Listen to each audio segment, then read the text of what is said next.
what we're gonna do is we're gonna use kind of gravity and the way gravity acts in our body and our positioning, and combining our knowledge of anatomy to take advantage of being able to feel our glutes firing. So a lot of times, people will be given kind of progressions to be able to feel their glutes fire in order to kind of build into more hip dominant movements that are more challenging for the hip joints.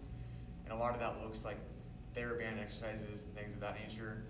But what I've found is a lot of people feel a ton of activation on the front of their hip. And so in this position, it allows us to change our trunk, keep our hip relatively in the same position, and it'll create different sensations in the hip musculature, and I can go through the contracting the muscle in more of a stretch in a shortened position and a hip flexed or hip extended position. So we're gonna start, as you saw in the videos leading up to this, in the hip flex position. So if I'm on my right elbow, some people are more comfortable here. I like to have my top leg straight. That allows me to kind of leverage my foot into the ground a little bit to create a little bit of tension in order to rotate up. So I like to start with my shoulders stacked on top of each other. And what I'm doing is I'm trying to keep my entire right thigh on the ground. I'm trying to rotate just through my hip and get that as high as I can toward the ceiling. So if I change the angle a little bit here. So if that's really challenging, where you feel like you can't find yourself getting off the ground, what you can do is open your chest up. So if I open my shoulders up, that's gonna give my hip even more ability to move into a ton of external rotation.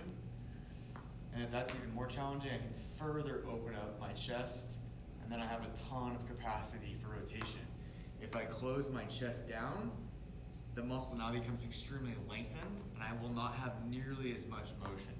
So sometimes what we'll do is we'll start someone what I call a neutral position, do hip external rotation, and then we'll go into more of like a shortened position, where it's a little easier, and then much more of a lengthened position.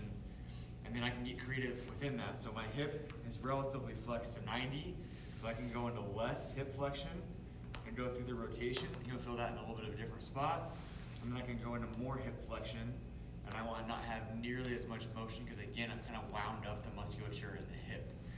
Now the other thing that we can do is we can do it in a hip extended position. So if I do it in a hip extended position, I bring the top leg over to put that into the ground, and I'm trying to just rotate that bottom leg toward the ceiling.